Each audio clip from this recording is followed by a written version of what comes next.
All right, so continuing decolonization in Africa, we're going to talk about South Africa and some of the lasting legacies as well. So South Africa is going to have that interesting story. We talked about how the Dutch had previously kind of moved into that region, and then the British had access and desire to move into the region as far as mining opportunities were concerned. We talked about the Boer War. We talked about the Zulus as the African tribes. So South Africa's kind of got an interesting history. In 1910, the British government allowed some limited self-rule in South Africa as this dominion. By 1931, we're going to see that it's an independent nation of the Commonwealth. And so we're seeing kind of the separation of technical independence, but not really. And then alongside of that is that Blacks are going to be denied rights. So in 1948, apartheid itself is going to be instituted, and this is going to be like legal segregation of the races. This is going to ban social contacts between different races. It's going to create segregation of schools and hospitals. The policy further is going to support the development of homelands, which is going to be like land that is provided to the Black community. But the idea here is that Blacks are forbidden to live in white community unless they're serving in a menial position or as a servant to a white individual. At the time, the Black population made up about 75% of the area, but they only received about 13% of the land with these homelands. So it really shows you the discriminatory policies that were put into place by the government during this time. So as all of this had kind of been undertaken, the African National Congress had been formed in 1912 to support the liberation of the area and equality for people. But we are going to see that the government is actually going to ban the African National Congress and say that it is an illegal organization. And so individuals like Nelson Mandela are going to be arrested, even though they're going on, in many cases, very peaceful protests, boycotts and strikes. But Mandela is going to be arrested. And we have different types of strikes that break out. In 1976, some strikes that broke out and protests that broke out because of school policies led to over 600 students being killed. In 1977, Stephen Biko, who had been this prominent member, but the government recognized as a dangerous enemy, is going to be arrested. And while he is arrested, he's beaten to death, and this is made public. It leads to different songs that were created in honor of Stephen Biko and the movement that he was tied to and that support. Over 20,000 people attended his funeral. So we're starting to see kind of some international recognition for the harsh policies that are existing in South Africa. So Desmond Tutu is going to be a bishop who pushes for an economic campaign against South African policies. So he is going to encourage other nations to impose trade restrictions on South Africa, and they do. He is going to lead this international movement to ban South Africa from being able to participate in the Olympic Games, and he's successful. And so he is actually going to receive a Nobel Peace Prize for his efforts in trying to establish equality in South Africa. In 1989, the white leader de Klerk is going to come into position to lead the government, and he actually is going to legalize the African National Congress and releases Mandela from prison. And so we're starting to see some very progressive strides as far as the government is concerned in supporting the African movement in South Africa. And so he starts repealing those apartheid laws, and by 1994 is going to allow the first universal election of all races to be able to vote. And overwhelmingly, with over 60% of the vote, Nelson Mandela is going to be chosen as the first Black president of South Africa. Now, we are going to see that South Africa is confronted with a ton of problems. It's 1996 before they create a new constitution. Unemployment in some cases is up to 40% for the Black population. I think 60% of the Black population was living in poverty. They're really confronted with these problems. And we still see this division today in South African communities. But that apartheid did not just kind of exist within that time frame. It continued, and that separation continued.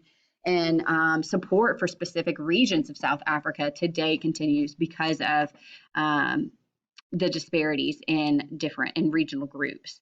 But one of the largest problems that South Africa was going to face was the AIDS epidemic. And so there was the initial theory that by 2010, over 6 million Africans were going to die from AIDS. There was a lot of controversy with this and an argument that the government wasn't doing enough or didn't understand enough about what was happening with AIDS. When you get into U.S. history, you'll kind of talk about how it impacted the United States as well, and the understanding of who was more susceptible to AIDS and how that was used. But we are going to see that AIDS is not only going to cause a medical crisis in South Africa, it's going to cause an economic and a labor crisis because so many people are now going to be unable to work. So it drastically impacts their economy. And by 2015, South Africa was investing billions of dollars to try and provide more medical opportunities and services for those living in the region. So huge impact from colonization. So continued chaos in Africa. We've got a couple of kind of case studies to look at. Somalia is going to be one. And so in Somalia, what had initially occurred from 1969 to 1991, there was a dictatorship that ruled over the region. They banned political parties. In 1973, established a treaty with the Soviet Union and nationalized economic industries. But the government was the one profiting off of that rather than individual ownership.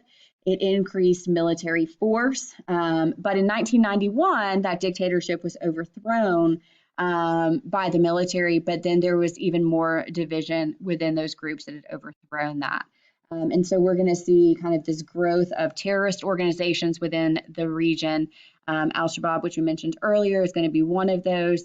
And as they continue to fight with each other, it's going to lead to a challenge to the Somalian government. So its government is still considered a transitional one today because of the different types of conflict and concerns within the different groups. Rwanda is going to be a genocide that occurred in the 90s. The Hutu are going to massacre about 1 million Tutsi. Understanding kind of the background here was that a minority population, the Tutsi were leading the majority population. And this was something that Europeans had kind of put into place to establish control over the region and kind of exploit those differences between the groups to create for them a unified effort of control over the area. But it's going to backfire with that withdrawal, with decolonization, and we see this massive massacre. The French and United Nations are going to send in organization and aid to try and support a ceasefire. This is really going to show you the atrocities that are committed and raise awareness that genocides were still likely to happen. Many of the individuals were tried or charged with genocide in 1998 and faced some prison time there. But just an understanding that the arbitrary borders that have been created and the people that have been put into a position of power by foreign powers led to increased conflict and hostilities even after colonization had ended. Darfur is going to be another. So in the 2000s, we are going to see that there is conflict. Arab militias are going to attack villagers. And the United Nations, once again, is going to kind of step in and try and establish some peacekeeping, some cooperation between the groups. But by 2006, over 400,000 people had been killed, over 2 million had fled the region. And so by 2011, the attempt to create South Sudan to kind of deal with the ethnic conflict in the region had been established.